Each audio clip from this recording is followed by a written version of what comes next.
গ্রামের নাম ছিল হরিপুর। নদীর ধারে ছোট্ট একটা গ্রাম, যেখানে সূর্য ওঠে দেরিতে আর অস্ত যায় খুব তাড়াতাড়ি। এই গ্রামে সবচেয়ে পরিচিত মুখ ছিল একটা রোগা, মলিন জামা পরা ছেলে। নাম তার কেউ ঠিক জানত না। সবাই তাকে ডাকত ভিখারি ছেলে। ছেলেটার বয়স বড়জোর 12 কি 13। খালি পায়ে সারাদিন গ্রামে গ্রামে ঘুরে বেড়াত। কখনো কারো বাড়ির উঠোনে বসে থাকত, কখনো বাজারের কোণে। কেউ মুঠো ভাত দিলে খেত, না দিলে চুপচাপ উঠে চলে যেত। কণ্ঠে কোনো অভিযোগ ছিল না, চোখে ছিল না লোভ। এই কারণেই মানুষ তাকে আরও অবহেলা করত। কাজকর্ম শেখার বয়সে ভিক্ষা করে বেড়ায়। এইসব ছেলেদের জন্যই সমাজ নষ্ট হয়। একদিন না খেয়ে মরবে, এই কথাগুলো প্রতিদিনই শুনত সে। কিন্তু ছেলেটা কোনোদিন উত্তর দিত না। গ্রামের জঙ্গলের ধারেই ছিল তার থাকার জায়গা, ভাঙা একটা মাটির কুঁড়েঘর। বাবা মা নেই, আত্মীয় নেই।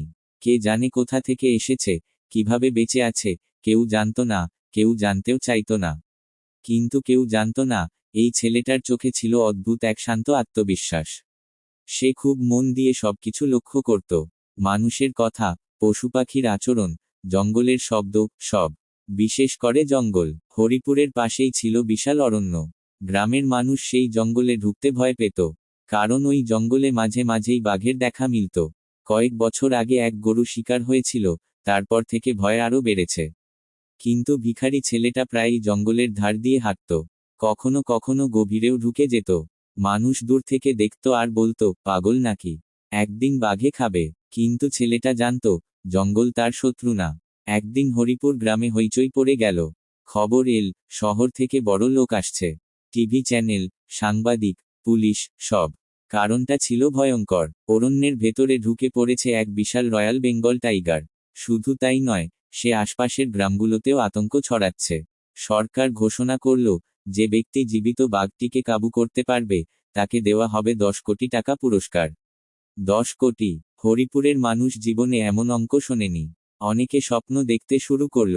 কেউ ভাবল ফাঁদ পাতবে, কেউ ভাবল দল বেঁধে যাবে। শহর থেকে এল প্রশিক্ষিত শিকারী, বন দপ্তরের লোকজন। আর সেই ভিখারি ছেলেটা দূরে দাঁড়িয়ে সব দেখছিল। তার চোখে ভয় ছিল না, বরং গভীর চিন্তা। সে জানত এই বাঘটা হিংস্র না, ভীত। জঙ্গল কেটে রাস্তা বানানো হয়েছে, গাছ কাটা হয়েছে। বাঘ তার এলাকা হারিয়েছে, কিন্তু মানুষ তা বুঝবে না। রাত নামল, গ্রাম আতঙ্কে, দরজা বন্ধ, আলো নিভু নিভু। সেই রাতেই জঙ্গলের দিক থেকে এক বিকট গর্জন শোনা গেল। মানুষ দৌড়াদৌড়ি শুরু করল। পুলিশ সতর্ক অবস্থায়। শিকারীরা বন্দুক তাক করল। আর ঠিক তখনই ভিখারি ছেলেটা জঙ্গল দিকে হাঁটতে শুরু করল। এই, দাঁড়া, ওকে ধরো, পাগল ছেলে। কিন্তু সে থামল না। জঙ্গলের ভেতরে ঢুকে সে একটা পুরনো বাঁশি বের করল। মলিন কাপড়ের ভেতর লুকোনো ছিল সেটা। সে ধীরে ধীরে বাঁশিতে ফু দিল। এক অদ্ভুত সুর। এই সুর সে শিখেছিল তার বাবার কাছ থেকে, যিনি ছিলেন বনবাসী। ছোটবেলায় সে বাঘের আচরণ শিখেছিল, ভয় নয়, বোঝাপড়া।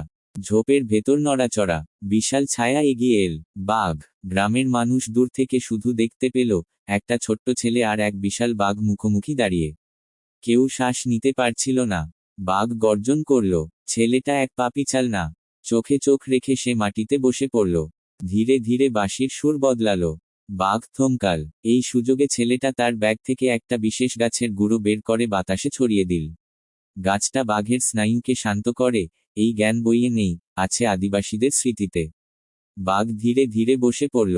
ঠিক তখনই বনদপ্তরের দল এগিয়ে এল। বাঘটিকে নিরাপদে ঘুম পাড়িয়ে খাঁচায় ভরা হলো।